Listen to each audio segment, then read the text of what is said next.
ओम शांति। मैं बीके राजेश्वरी सभी आत्माओं का स्वागत करती हूँ। आज मैं आप सबको बताऊंगी कि हमें असली शांति कैसे प्राप्त होगी। देखिए, आप सबको पता है कि हम आत्माएं हैंगी और हम आत्माएं ये शरीर लेके पाठ बजा रही हैं और हमारे सामने जो ड्रामा है वो दुख सुख का है। जैसा जिसको दिया है वो लौटा रहा है, चाहे सुख हो चाहे दुख हो। ये बात अपनी स्मृति में पक्की कर लो, क्योंकि ये बातें पक्की नहीं हैगी तो फिर मन दुखी होता है। कोई हमें दुख देता है या कोई परिस्थिति आती है तो मन फिर हमारा हलचल में आ जाता है कि हाय ऐसा क्यों हो रहा मेरे साथ। जब ड्रामा दुख सुख का है तो वो तो आएगी। आप दुख में भी खुश रहो और सुख में तो है ही है खुश, क्योंकि अगर आप दुख में भी खुश रहोगे तो आपका मन शांत रहेगा। उसके लिए ज्ञान को समझना पड़ेगा, आत्मा का पाठ पक्का करना पड़ेगा कि हम शांति को बाहर ढूंढते हैं। शांति हमारे भीतर ही हैगी। हम बाहर ढूंढते हैं, हम रुपयों में ढूंढते हैं, हम पैसों में ढूंढते हैं, गाड़ी मोटर बंगला, इन चीज़ों में हम बाहर शांति ढूंढते हैं। अगर इन चीज़ों में शांति होती, लेकिन यहाँ तो देखते हैं कि जिनके पास सब कुछ है, धन दौलत रुपया पैसा सब कुछ है, उनका भी मन अशांत है, वो भी दुखी हैं। अगर इन चीज़ों से हमारा मन शांत होता तो हर एक कोई खुश रहता। तो इसलिए कहती हूँ कि शांति को बाहर मत ढूंढो, किसी वस्तु में मत ढूंढो, किसी चीज में मत ढूंढो। शांति आपके भीतर ही है। देखिए, शांति हमारे भीतर ही हैगी, लेकिन हमारे अंदर इतना काम क्रोध लोभ मोह अहंकार है तो हमारा मन अशांत हो गया, क्योंकि काम क्रोध ज्यादा बढ़ गया हमारे अंदर, मोह माया हो गई अंदर, क्योंकि हम इन आंखों से सब कुछ देखते हैं। जो चीज देखते हैं फिर हम उसी के अधीन हो जाते हैं, उसी की सोच चलती है हमारे मन के अंदर। तो फिर हमारे अंदर शांति कहाँ से रहेगी। अगर आपको शांति पानी है, आपको अपना मन शांत करना है, तो आपको सबको दुआएं देनी हैगी, सबके लिए अच्छा सोचना हैगा और सबके लिए अच्छा करना है, वो भी निस्वार्थ। क्योंकि हमने किसी के लिए अच्छा सोचा नहीं, किसी को हमने दुआएं दी नहीं और हम व्यर्थ सोचते हैं लोगों के बारे में। कोई हमसे अच्छा ना हो जाए, कोई अच्छा ना बन जाए हमसे। ये ईर्ष्या द्वेष नफरत जब तक हमारे अंदर रहेगी, जब तक हमारे अंदर शांति नहीं भरेगी।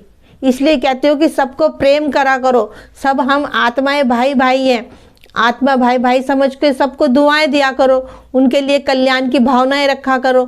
जैसा कि आप जाके नहीं कर सकते हो तो इंसान मन से तो अच्छा सोच सकता है ना दूसरे के बारे में। कि जब हम अच्छा सोचेंगे तो हमारे विचार भी अच्छे हो जाएंगे, और जब विचार अच्छे होंगे तो हमारा ऑटोमेटिक हमारा मन भी शांत होता रहेगा। देखिए, मन को शांत करना वह आपका काम है, क्योंकि आप अच्छा सोचोगे तो ऑटोमेटिक ही आपका मन शांत होगा। और उस शांति के सागर से आप प्रेम करो, उससे बातें करो, क्योंकि उससे हम बातें करेंगे, परमपिता परमात्मा से हम बातें करेंगे, वह शांति का सागर है। तो शांति ऑटोमेटिक ही हमारे अंदर भरती रहेगी। इसलिए कहती हूँ कि बार बार मुरली सुना करो, बार बार मुरली सुना करो, बाबा के गीत सुना करो, उनमें ही अपने मन को लगा के रखा करो, तो आपका मन ऑटोमेटिक ही शांत हो जाएगा। नहीं तो ये मन है, मन के अंदर विचार आते रहते हैं। देखो, अच्छे विचार भी आते हैं और बुरे विचार भी आते हैं। इनको सोचने की कोई सीमा नहीं है।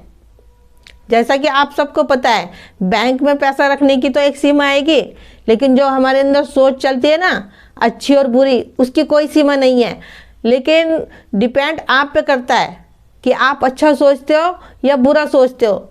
आप अच्छा सोचोगे तो आपका मन शांत रहेगा, अगर बुरा सोचोगे तो आपका मन ही परेशान रहेगा। इसमें कोई दूसरा नहीं कुछ कर सकता।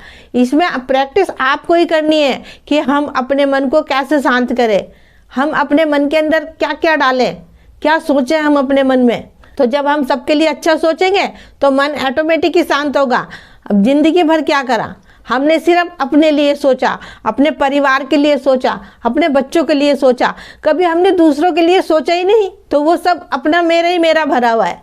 तो इसलिए कहती हूँ, मेरे को तेरे में भी परिवर्तन करो, सबके लिए अच्छा सोचो, क्योंकि वो सब परमपिता परमात्मा के बच्चे हैंगे। जब भी कहती हूँ कि सुबह उठा करो और सब आत्माओं को दुआएं दिया करो, भर भर के दुआएं दिया करो, क्योंकि जितनी आप दुआएं दोगे, जब दुआएं दोगे तो आपके अंदर से विचार निकलेंगे ना, अच्छे अच्छे विचार निकलेंगे, तो वो दुआएं उन तक पहुँचेगी, और उससे क्या होगा, आपका मन शांत होगा, क्योंकि पहले जो दुआएं देंगे वह शब्द हमारे अंदर जाएंगे, वह शब्द हमारे मन को शांत करेंगे और उन आत्माओं को भी शांत करेंगे। देखिए, अगर किसी की कोई बुरी बात कहीं आपको याद आ रही है और वो मन में परेशान कर रही है, क्योंकि अगर कोई किसी ने गलत बात कभी हमें कही है तो वो मन में बात चलती है तो मन परेशान होता है, लेकिन उससे फ़ायदा कुछ नहीं होता। उससे क्या है, आपकी एनर्जी सारी वेस्ट हो रही है। एनर्जी वेस्ट होगी तो फिर कैसे मन शांत रहेगा। जब भी कहती हूँ हर एक वीडियो में कि पॉजिटिव सोचो, अच्छी चीज़ें देखो, यही सब तो बताती हूँ, क्योंकि देखो बातें तो आएंगी, अच्छी भी आएंगी और बुरी भी आएंगी, लेकिन बुरी बातें हमारे मन में ज़्यादा हलचल करती हैगी और मन एकदम अशांत कर देती हैगी। तो देखो, कोई भी बात हैगी, आपको किसी ने गलत कह रखा, कोई पुरानी बात आपके मन में ज़्यादा ही घर बना रखी है, उसको आपको निकालना हैगा, क्योंकि जितनी हम पुरानी बात को, गलत बात को याद करेंगे उतना ही हमारा मन अशांत रहेगा। तो कहती हूँ कि कोई भी बात हो उसको भूल जाओ। कोई गलत कहता है, एक कान से सुनो, दूसरे कान से निकाल दो, क्योंकि आप सबको भी पता है कहने वाला कहेगा, लेकिन हम उसकी बात से हम परेशान हो जाते हैं और अपने मन को हम अशांत कर लेते हैं। कोई गलत बात हो उस बात को बिंदी लगाओ, क्योंकि जब तक हम पुरानी बातों को बिंदी नहीं लगाने के, हमारा मन अशांत रहेगा, क्योंकि उसी बात की मन के अंदर उधेड़ बुन चलती रहेगी और मन हमारा शांत नहीं होनेगा, क्योंकि उसी बात की हमारे मन के अंदर उधेड़ बुन चलती रहेगी और मन हमारा अशांत रहेगा। इसलिए कहती हूँ, उस परम पिता परमात्मा को, उस शांति के सागर को, उसको याद करा करो। जब आप उसको याद करोगे तो आपका मन ऑटोमेटिक ही शांत होता रहेगा।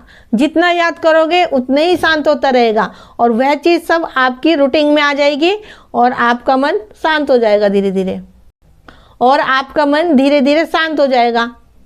तो मेरा आज की वीडियो बनाने का यही उद्देश्य है, हमें असली शांति कैसे प्राप्त होगी। तो ठीक है, फिर चलती हूँ, कल फिर मिलूंगी कोई नई वीडियो के साथ। जब तक के लिए ओम शांति, ओम शांति।